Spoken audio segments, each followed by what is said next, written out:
So the other day, a lady came in with her beautiful Italian violin. She no longer plays, so she just wants to find a good home for it.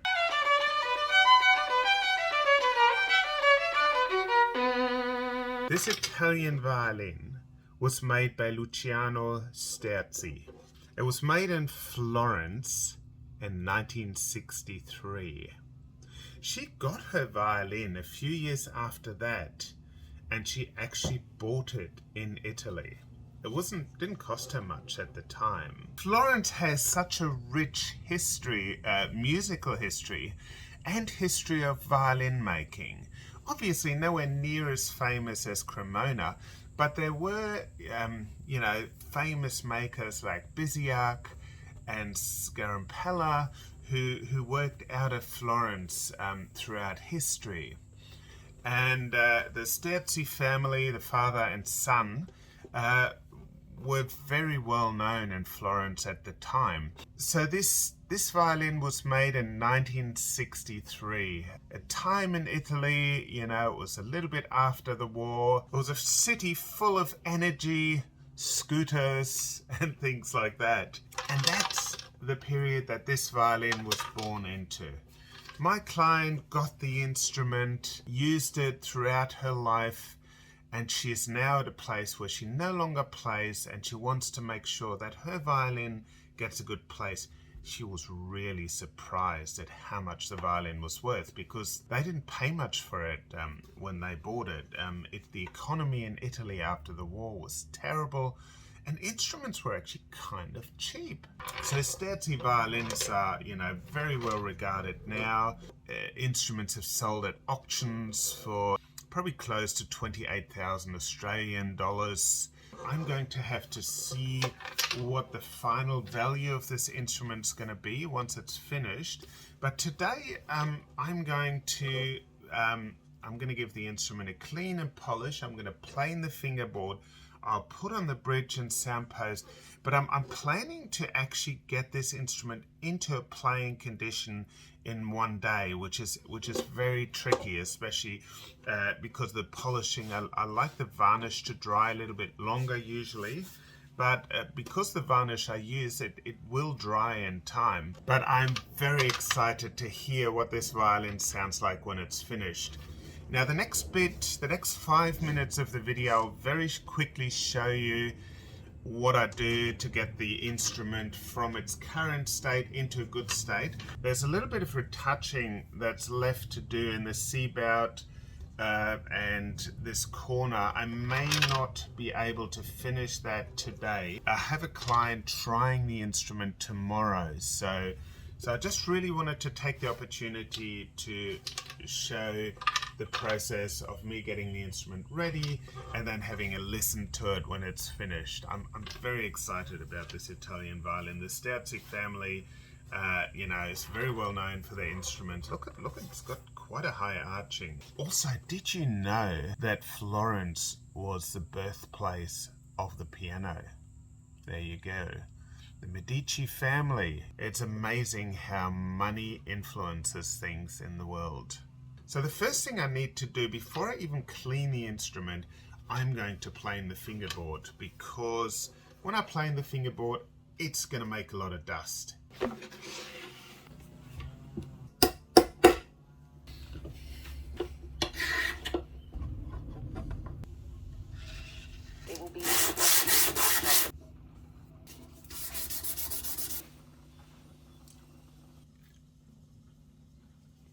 So that's been done, fingerboard's planed, and now I'm going to give the instrument a clean. Now there's about 20 years of accumulated dust, grime and dirt on the varnish. It actually looks, if you look at it, it's actually not that bad.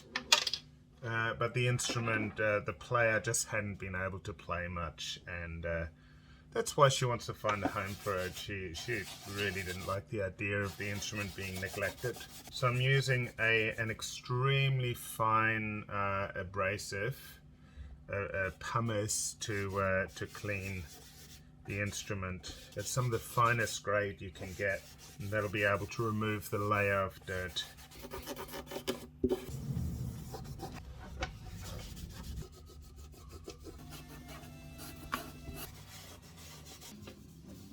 Okay, now I'm just going to wipe off any excess abrasive that might be on the instrument.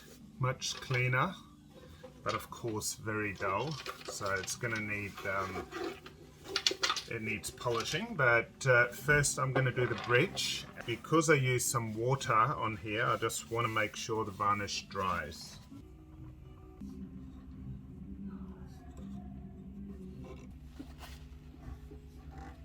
Next I have to fit the bridge.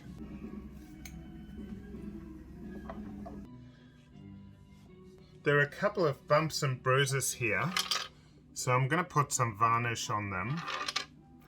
And I'm going to do that now while I'm making the bridge, so that can dry. So I'm just going to put a bit of clear varnish on there.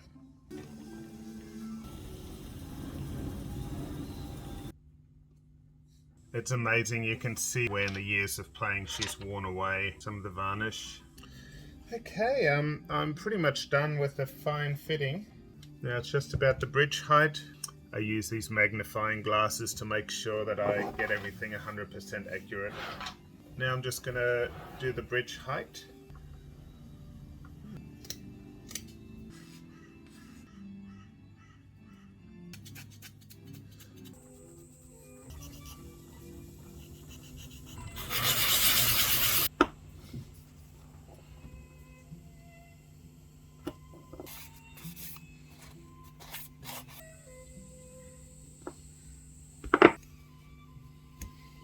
Okay, bridge is finished. The violin has some, I've done some of the rough retouching around the edges, so I'm going to leave that to dry till after lunch, but I'm going to do a tiny bit more retouching before lunch so that can also dry for after lunch. I know that by this afternoon I'm going to hear the first sounds coming out of this violin for a very long time. Just before lunch I am going to give these really light areas a quick sand, and I'm going to do a tiny bit of retouching.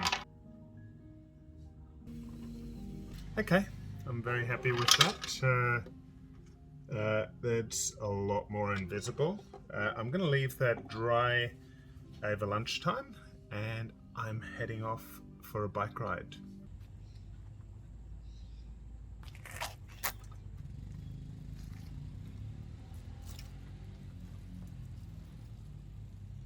I don't know if I picked the best day for bike riding. It is pretty cloudy out there. People wonder which way I go. I usually go the way that I find by far the most interesting. Got Vietnamese for lunch and I'm at my favourite cafe. Every now and then I discover a little gem like this place up ahead. It might look a little run down, but it's old, old for Australia, so it's probably, I'd say around the 1870s. It's like an old brick, like not a lot of things would have been built in brick because of the termites, but that's quite amazing. And I'm back from lunch.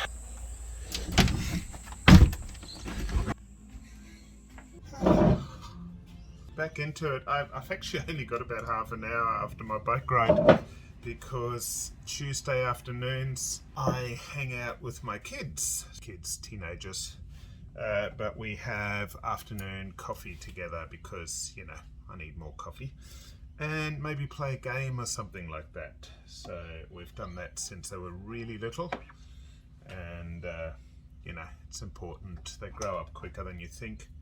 So I think it's important to spend the time.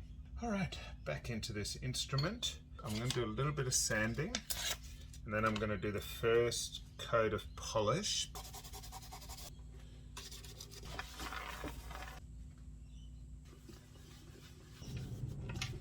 Wow, that's just after the first lot of polishing. This is, yeah, this is going to come together really beautifully. Still a fair bit more polishing to go, but this is a brilliant start. I'm going to let that dry. I might just put a tiny bit of varnish on those areas that I was retouching, just a bit more filler varnish. Look at the beautiful, look how transparent the varnish is. It's absolutely stunning. Alright, I'm going to hang this up and go and have coffee with my kids and maybe play some games. And then I'll come back, do some more polishing. I reckon I'll be able to put the strings on this afternoon, so that's really good. I've got to do some work to the pegs. They're not looking the best.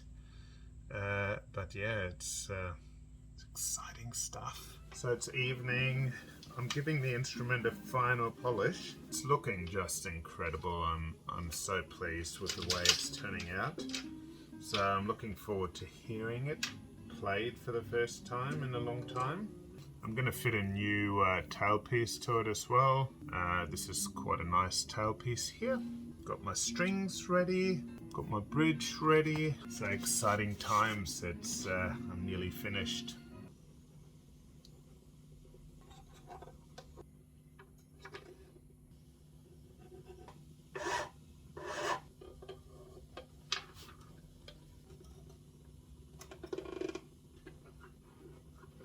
Okay, strings are on. I've still got to put the soundpost in because I don't want to tension the strings up fully.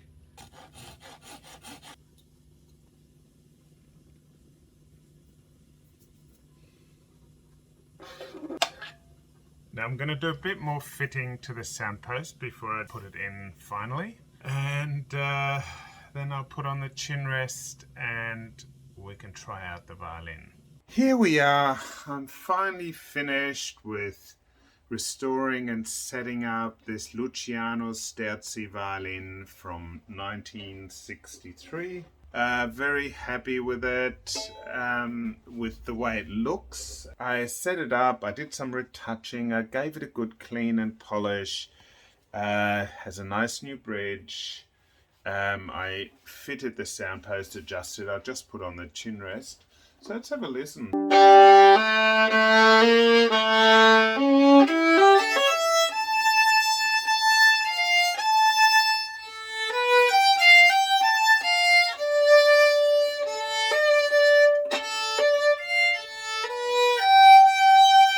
That's amazing. It's got a really powerful sound. So that's great. So this is the Luciano Sderci violin.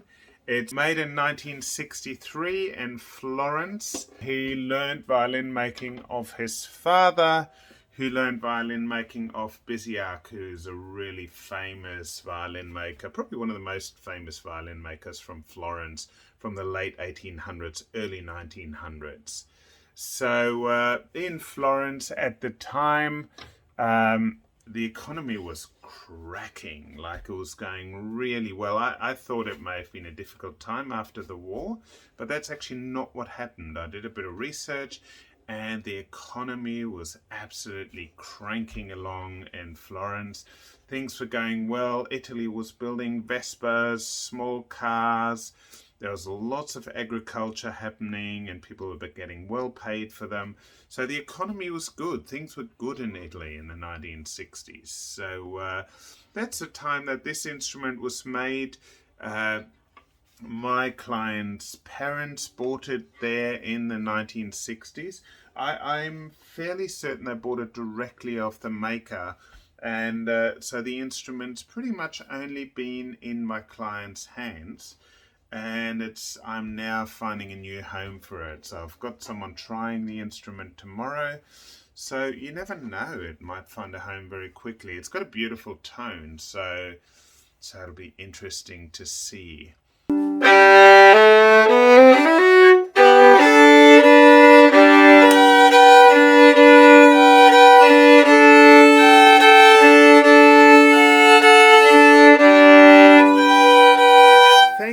So much for watching. It's always great to have you drop in and watch my videos. What's so amazing about this instrument? I mean, this instrument had a story, it had a player from when it was made till now, and she didn't play for a while, but now the story is going to continue.